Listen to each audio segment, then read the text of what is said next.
Oh, stick-up boys. They don't last long in the Grand Bazaar. And they especially don't last long in the sprawl.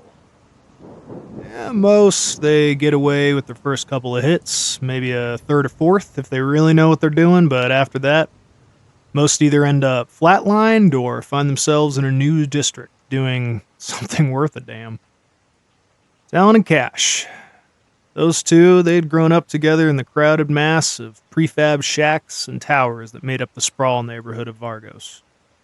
Both had lost their parents early, raised in one of the pauper houses where most orphans in the area just barely scraped by.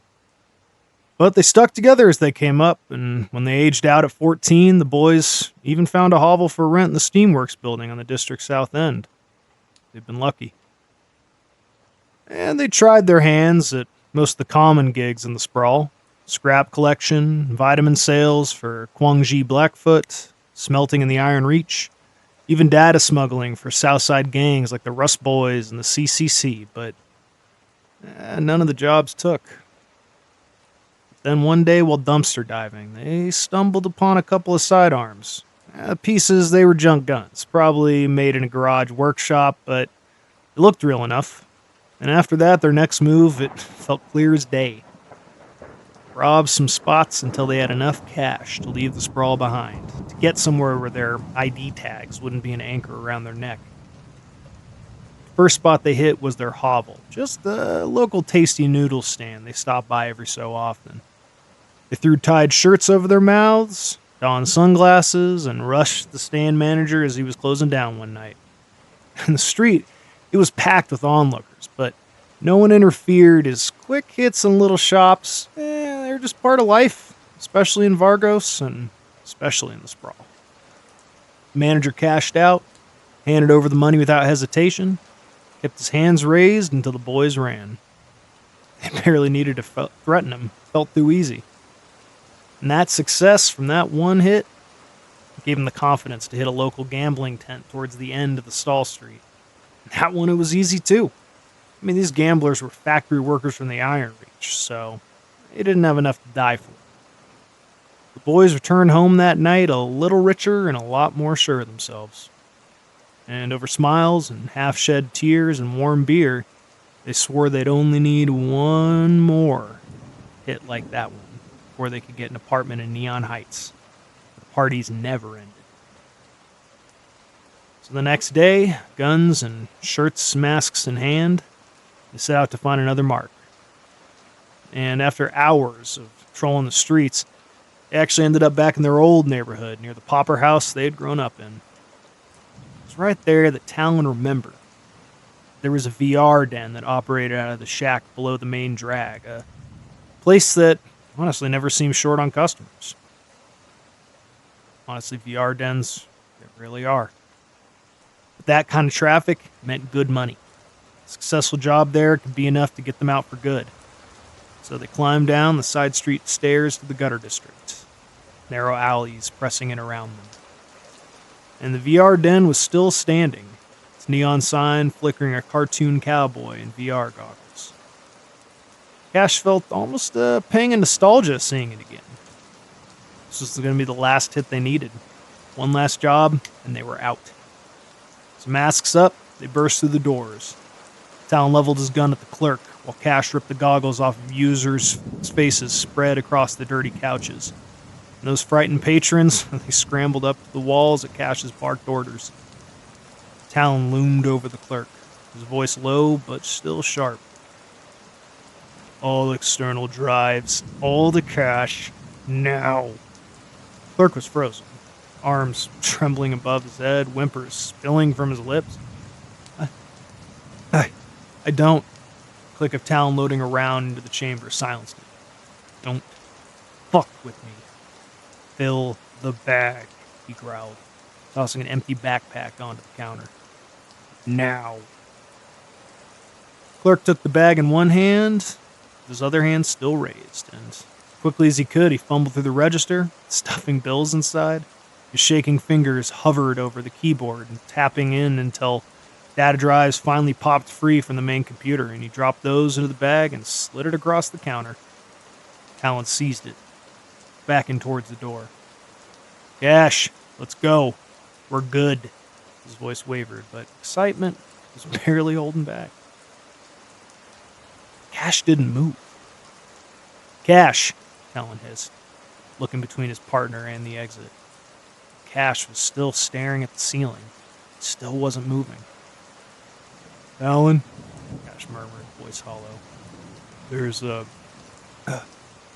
fountainhead camera here. It's got the biometric light on. The words sent ice down Talon's spine. Talon, we're burned. Cash set his gun down, then sank into one of the couches like he was already gone.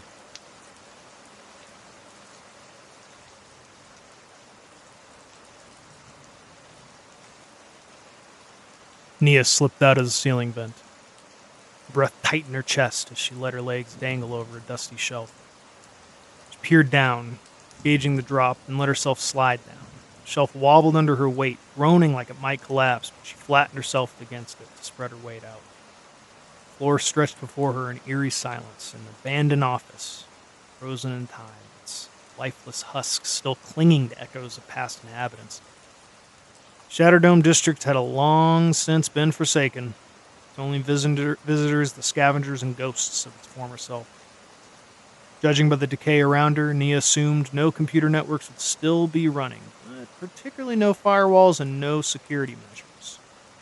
So just a treasure trove of forgotten data, waiting to be dredged up. And if luck was on her side, she might find enough pay data to never have to set foot in this graveyard again. Rumors had whispered that this office once housed AI research startups, the kind of work that left behind valuable digital remains.